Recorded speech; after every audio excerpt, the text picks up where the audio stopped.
तो प्यारे बच्चों, पिछले वीडियो में हमने आपको केमिस्ट्री का 16 चैप्टर का पूरा क्वेश्चन बता दिया था 2 मार्क्स वाला कि ये क्वेश्चन आएंगे और मैं उसका आंसर भी करा रहा हूँ।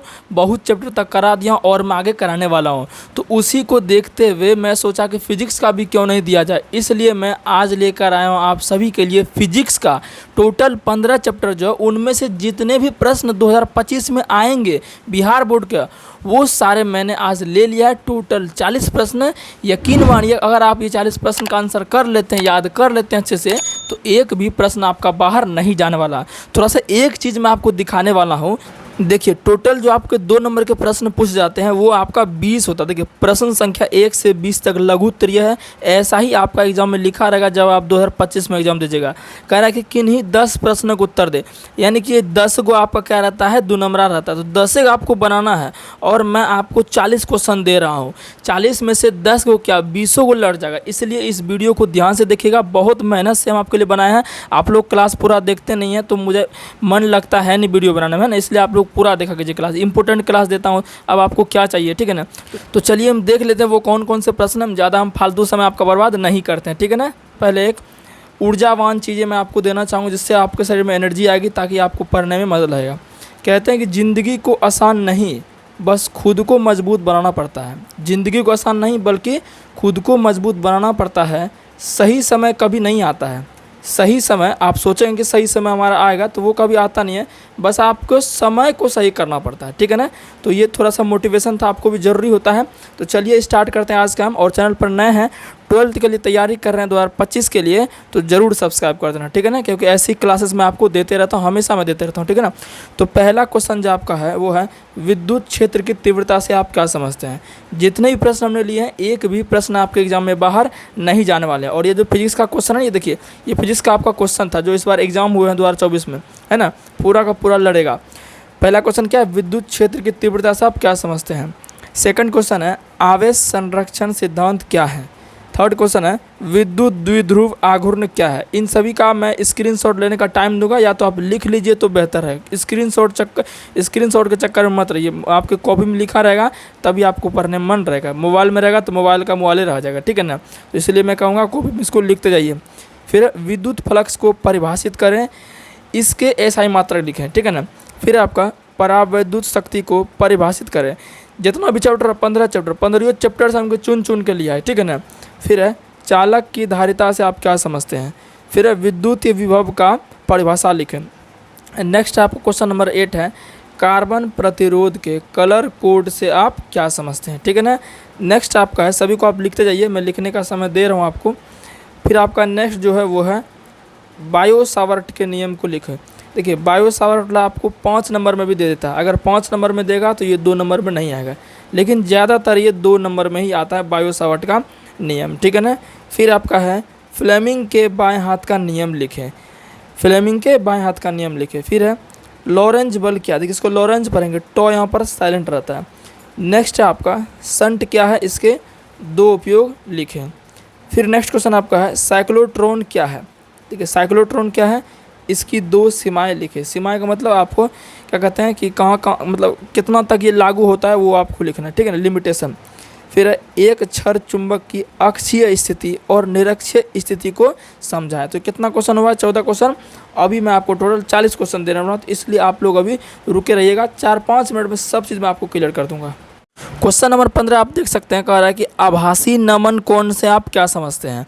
फिर 16 कह रहा है चुंबकीय आघूर्ण को समझाएं। फिर नमन कोण की परिभाषा लिखें। फिर अनुचुंबकीय पदार्थ तथा प्रतिचुंबकीय पदार्थ के 2 गुण लिखें। फिर क्वेश्चन नंबर 19 आपका है विद्युत चुंबक तथा अस्थायी चुंबक, यहाँ पर चुंबक लिखा आपको चमक रहा होगा, स्थायी चुंबक के बीच अंतर लिखे, ठीक है ना। इन सबको कॉपी में लिख देना, स्क्रीनशॉट नहीं लेना, ठीक है ना, क्योंकि स्क्रीनशॉट हम बोले दिए मोबाइल वाला चीज़ मोबाइल में रह जाता है, कॉपी में जो लिखा जाता है वही काम आता है आपका। फिर है चुंबकीय फ्लक्स के क्या करें, चुंबकीय फ्लक्स के देखिए यहाँ वीमो लिखा है, चुंबकीय फ्लक्स के वीमो और SI मात्रक बताइए। फिर विद्युत चुंबकीय, देखिए यहाँ पर मिटा गया, चुंबकीय प्रेरण के लेंज के नियम को लिखें। फिर आपका है अन्योन प्रेरण से आप क्या समझते हैं, ठीक है ना। नेक्स्ट क्वेश्चन हम देखते हैं। नेक्स्ट क्वेश्चन आपका है भावर धारा क्या है, इनके 2 अनुप्रयोग दीजिए, ठीक है ना।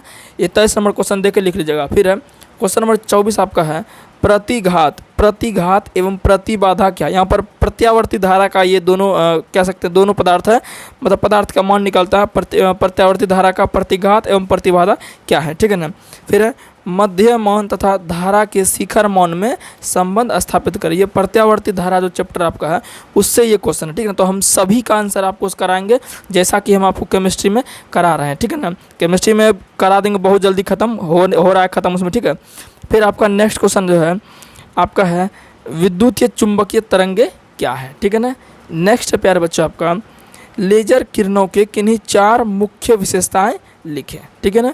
फिर है पूर्ण आंतरिक परावर्तन क्या है, इसके शर्तें क्या है। तो टोटल 28 क्वेश्चन हो गए।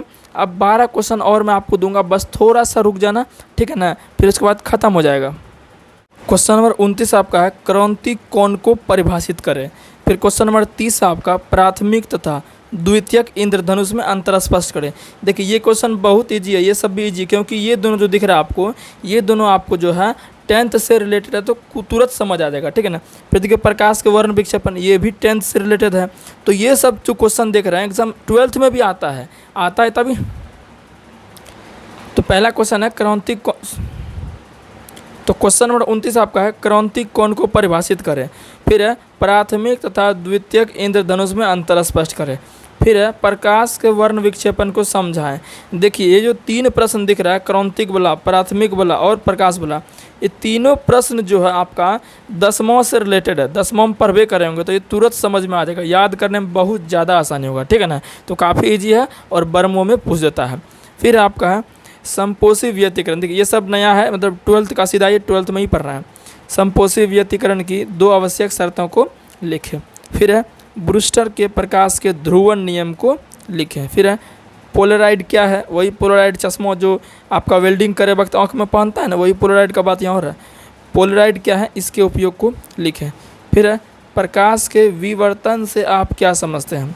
35 तक हो गया आपका। 36 नंबर है देहली आवृत्ति और कार्य फलन से आप क्या समझते हैं। 37 हो गया, 36 हो गया। 37 नंबर है नाभिकीय विखंडन और नाभिकीय संलयन के बीच अंतर लिखें। ये जो क्वेश्चन देख रहे हैं ये भी आपका 10वां से रिलेटेड क्वेश्चन है और बर्मों में पूछता है, तो काफ़ी आसान हो जाएगा ये सब। फिर आपका सौर सेल को समझाए, ये भी आपका मैट्रिक्स से रिलेटेड है, ये भी आप पढ़े जरूर होंगे। फिर आपका है द्विधारी अंक पद्धति को समझाएं। क्या, द्विधारी अंक पद्धति को समझाएं। फिर लास्ट क्वेश्चन है लॉजिक गेट।